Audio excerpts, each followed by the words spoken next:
বুট কিনেছে, আমি একটু চাইছি বলি যা নাই তাই বললো।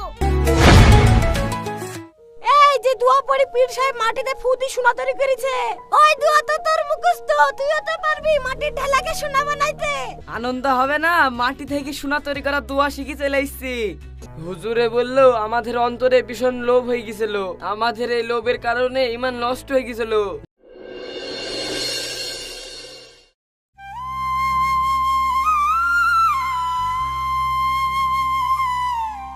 আরে আয়ান এইটা বাড়ি কি রে? এটা হলো স্কেটিং, এ পড়লে গাড়ি মতো জোরে যাওয়া হয়। তাই নাকি? তাহলে আয়ান আমাকে একটু দে না, আমি চাপি। হ্যাঁ দেবো কেন? তোমার আব্বাকে বললো না কিনতে দিতে, লোকের বুট চাইতে আসছে, হোটো কিনতে কি?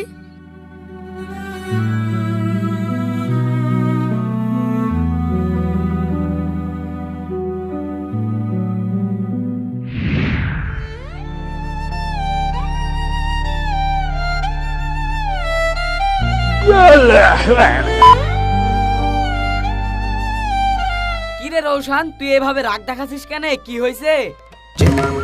রাগ দেখাবো না তো কি করবি? ওই আয়ানাকে চাকা লাগানো বুট কিনেছে, আমি একটু চাইছি বলি যা নাই তাই বললো। ঠিক আছে রৌশান, তুমি আর রাগ করো না, তোমাকে আমি একটা রকম চাকালা বুট কিনে দেবো। সত্যি আব্বা, তুমি আমাকে কিনে দিবা? আমার আব্বা কত ভালো।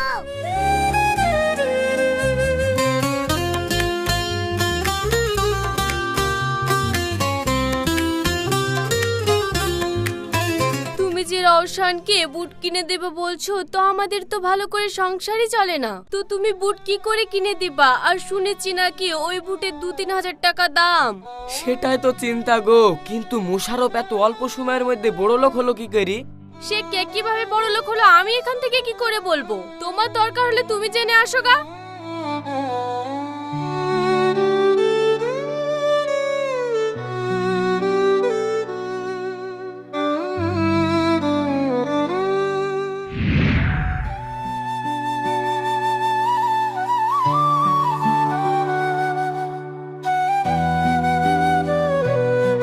মোশাররফ, তুই আর আমি কদিন আগে মাঠে একসাথে মুনিশ কাটছিলাম, কি এমন হলো যে তুই এত অল্প সময়ের মধ্যে বড় লোক হয়ে গেলি? আবার আয়ান যা চাইছে তাই কিন দিছিস? সবই আল্লাহর ইচ্ছাই, আল্লাহ ভালো রেখেছে তাই ভালো আছি। তুই যদি আল্লাহর হুকুম পালন করিস তাহলে তুইও বড় লোক হয়ে যাবি। তাই আল্লাহর হুকুম পালন করলে বড় লোক হয়ে যাব? তাহলে কি করতে হয় বল, আমিও করব। শোন, আমি যার কাছ থেকে মুরিদ হয়ে এসেছি, তাহলে তুইও তার কাছ থেকে মুরিদ হয়ে আয়গা, দেখবি তুইও বড় লোক হয়ে যাবি।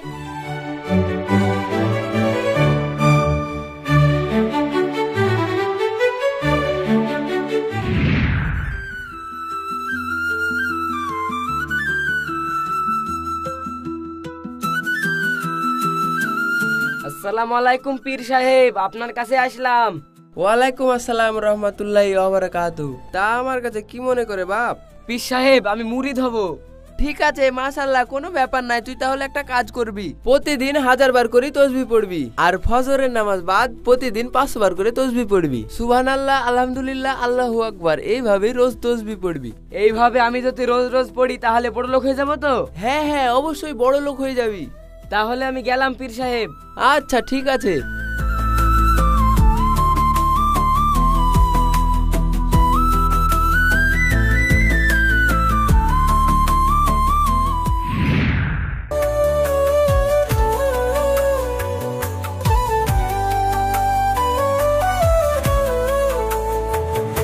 ওগো, তুমি যে সে ফজরের নামাজ পড়ার পর থেকেই তসবিহ নিয়ে বসছো, বেলা হয়ে গেল, তুমি মুনিশে যাবে না? এই পকেশনি তো, মুনিশ ফুনিশ যাবো না আমি, তসবিহ পড়লেই বড় লোক হয়ে যাব, কাজ ফাজ করা লাগবে না। শুনো, তসবিহ পড়লে পেট চলবে না, ওসব তসবিহ পড়া বাদ দিয়ে শিগগিরই মুনিশে যাও। আজকে মুনিশ কেনে টাকা না নিয়ে আসলে বাড়িতে রান্না করার মতো কিচ্ছু নাই। ওদিকে আবার রোশনকে কথা দিয়েছো চাকা লাগানো বুট কিনে দিবা, আর বুট কিনে না দিলে তোমার ছেলে আবার কেঁদে গোড় পারবে। ঠিক আছে দাঁড়াও, আমার তসবিহ পড়া হয়ে গেছে, যাচ্ছি।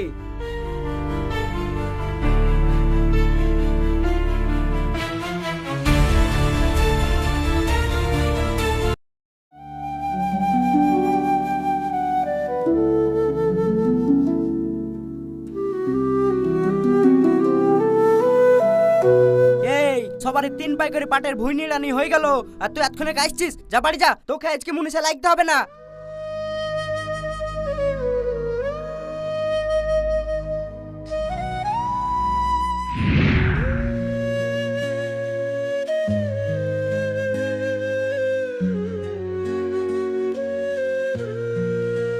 গো, তুমি ঘুরে আসলে কাজ হলো না? কাজ হলো না গো, কাজে যেতে দেরি হয়ে গেছে বলি গৃহস্থ ঘুরে দিল।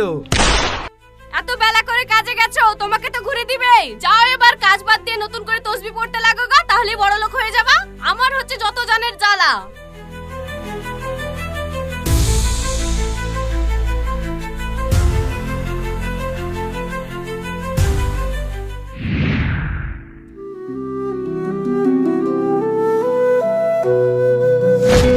কিরে তোকে কাল কি লেট হয়েছে বলে ঘুরে দিলাম, তুই যে আজ কিউ লেট করে এসেছিস?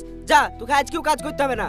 বাবু রোজ রোজ আমাকে এইভাবে ঘুরে দিয়েন না, বাড়িতে বসেলি আছে, এইভাবে ঘুরে দিলে তাদেরকে খাওয়াবো কি? তুই কি খাওয়াবি তা আমি কি করে বলবো? আমার কাজ করতে হলে সকালও আসতে হবে। কাল যখন মুনিশ আসবে তখন যদি আসতে পারিস তাহলে তোকে কাজে নেবো। তুই এখন বাড়ি যা তো।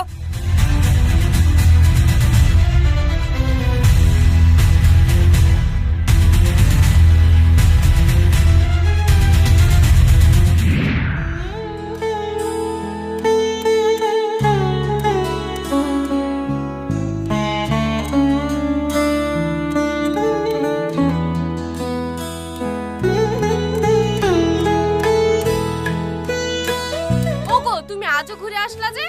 আজও লেট করে গেছি বলি কাজে নিল না। আজে লিবে কি করে তোমাকে? তুমি কাল গেলে দেরি করে তোমাকে ঘুরিয়ে দিল। তাহলে তোমার হিসাব হচ্ছে না যে আজ একটু সকালে যায়, আজও দেরি করে গেছো। ঘুরিয়ে দিয়েছে ঠিক করেছে। বাড়িতে চাল নাই, ডাল নাই, আজ কি খাচ্ছো তাও দেখছি।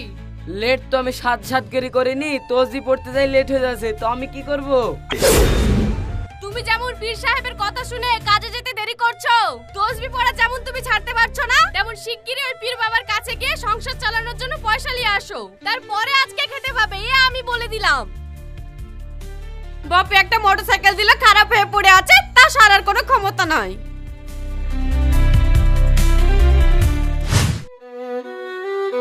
আসসালামু আলাইকুম। ওয়ালাইকুম আসসালাম রহমাতুল্লাহি ওয়া বারাকাতু। বলো বাপ, আজ আবার কি মনে করে? পীর বাবা, আপনি যে আমাকে জিকির করতে বলেছেন, ওই জিকির করতে যায় আমার বেলা হয়ে যাচ্ছে, তার লেগে মুনিশাও লিছে না, আমার সংসারও চলছে না। হয় আমাকে জিকিরের টাইমটা একটু কমই দেন, আর না হলে আপনি আমার বাড়িতে হাড়ি চালানোর মতন ব্যবস্থা করে দেন, না হলে আমার বাড়ির লোকগুলো না খেতে পেয়ে মরবে। শোন, আমার কাছে বায়াত হতে গেলে আমি জিকিরের টাইম কমাতে পারবো না। তবে হ্যাঁ, তুই যখন হাড়ি চালানোর জন্য ব্যবস্থা করে দিতে বলছিস, এক কাজ কর, ওই সামনে থেকে একটা ঢেলা লিয়ে আইগা। ঠিক আছে।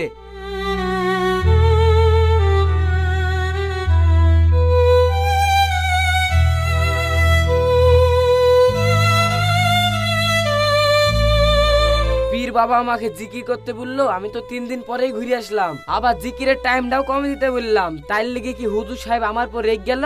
এই ঢেল দিয়ে আমাকে মারবে নাকি? না, এত বড় ভুল করা যাবে না। একটা ছোট দেখি ঢেল লি যায়, যদি মারে তাহলে আর লাগবে না।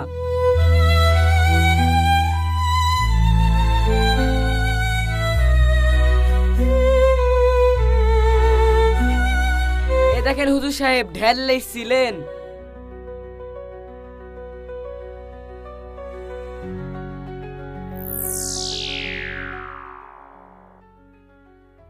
এলে তুই এটা লিয়ে গিয়ে আপাতত সংসারটা চালাবি। ঠিক আছে বাবা।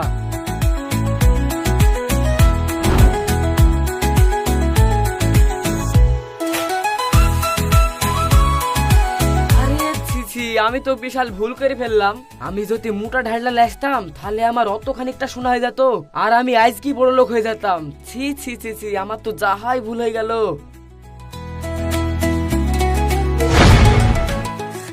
এই যে দোয়া পড়ি পীর সাহেব মাটিতে ফু দি সোনা তৈরি করেছে, ওই দোয়া তো তোর মুখস্থ, তুইও তো পারবি মাটির ঢেলাকে সোনা বানাইতে। দোয়া পড়ি ওই পীর সাহেবের মতন ফু দিবি, তাহলেই হয়ে যাবে। একটুক সোনা তুই বাড়িতে লেগে কি করবি? পানিতে ফেলে দে। তাই তো হুজুর সাহেব যে দোয়া পড়িছে, ওই দোয়া তো আমার মুখস্থ। আজকে আমি বাড়ি কি বড় বড় ঢালে ফুদি সোনা তৈরি করে নিব। ধুর, এইটুক শোনায় বা কি হবে?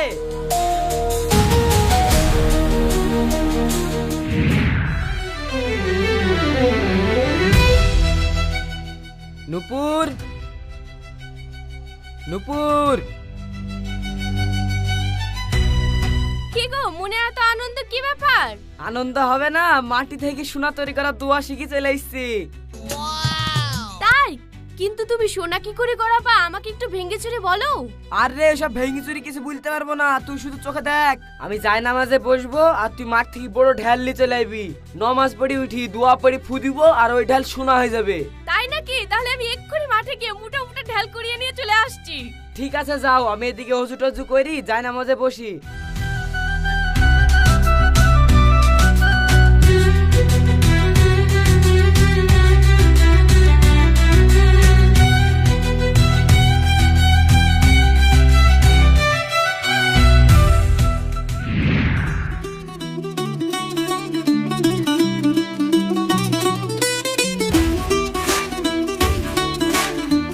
আমার স্বামী যখন মাটির ঢেলা কি দোয়া পরে সোনা করা শিখে নিয়েছে, তাহলে আমি ছোট ঢেলা নিয়ে যাব কেন, বড় ঢেলাই নিয়ে যাব।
ফু দিয়ে সোনা করে দাও।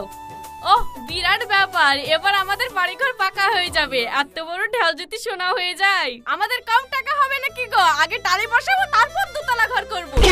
এই আগে টালি বসানো যায়, আগে দুতলা করতে হয় তারপর টালি বসাতে হয়। ও আনন্দে মাথা ঠিক নাই, তুমি তাড়াতাড়ি ডালাটাকে ফু দিয়ে সোনা করে দাও।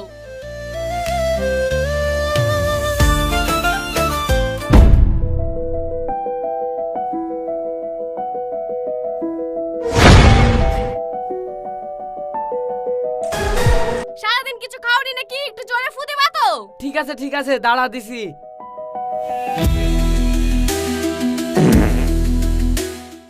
যা তাও তো শোনা হলো না। শোনা হবে কি করে? তুমি তো ফু দেওয়ার আগে পেতে বললা। ওজু নষ্ট হলে কোনোদিন শোনা হয়? যাও তাড়াতাড়ি উজু করে আসো গা।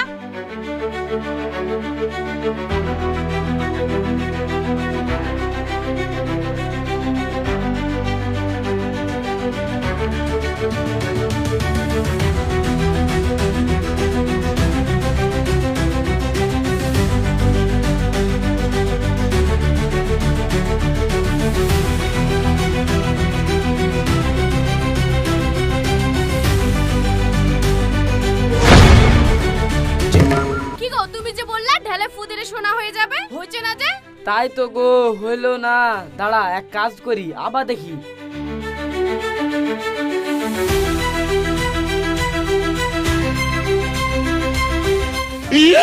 আচ্ছা কাজ হয়ে গেল যে হুজুর যে এইভাবে দোয়া পড়ে ফু দিল আর শোনা হয়ে গেল। এবার আমি ভাবনু এ সোনা লিবো তো এটুক লিবো কেন বলি পানিতে ফেল দিনু, যে আমি বাড়িতে যাই বড় একটা সোনা করবে বলি, কিন্তু এখন যার হয়েছে না। সোনা যখন হয়েছে না, তুমি এক কাজ করো, চাঁদি তৈরি করো। চাঁদি যদি তৈরি করতে পারো তাও মেলায় টাকা হবে, তুমি চাঁদি তৈরি করো। ঠিক আছে।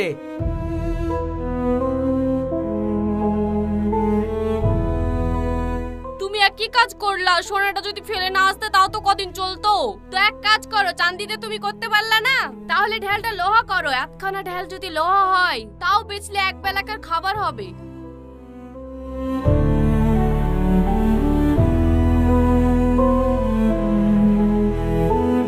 ওগো আমার মন বলছে ওই হুজুর তুমি যে দোয়া পড়লা তার সাথে মনে ছোট অন্য কোনো দোয়া পড়েছে যেটা তুমি শুনতে পাওনি। তো এক কাজ করো, তুমি ওই হুজুরের কাছে চলে যাও, হুজুরকে গিয়ে শোধাও গা সেই ছোট দোয়াটা কি। ঠিক আছে তাহলে যাচ্ছি।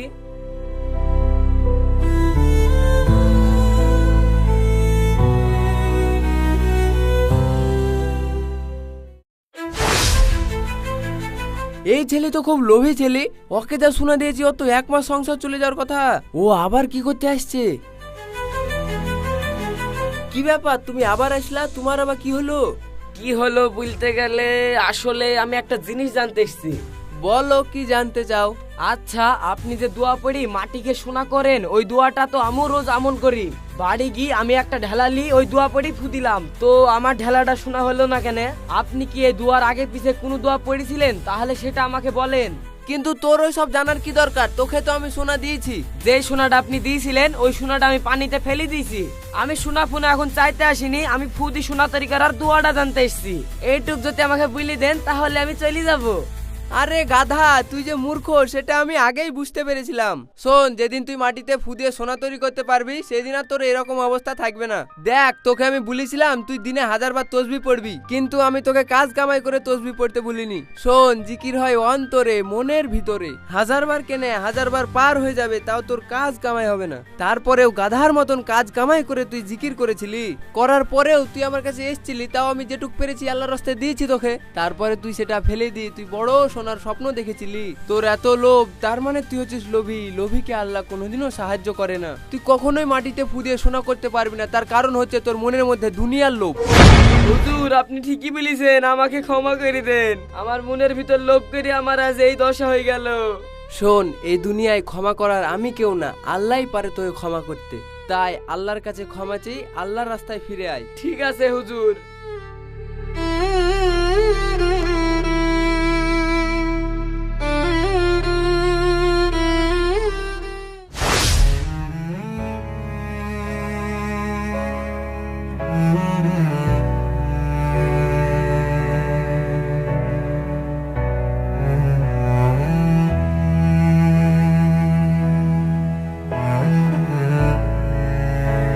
ওগো, হুজুর সাহেব কি বললো?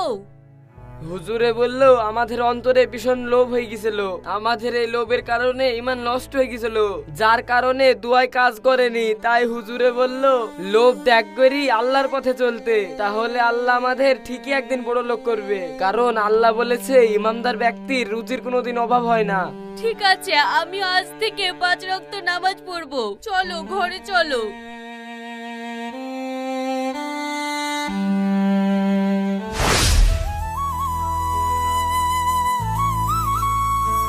শুভ চাচা, কদিন আগে বিশাল গরিব ছিলা, লোকের বিয়ে মুনিশ কেটে খেতা, হঠাৎ করে এত বড় লোক হলে কি করে?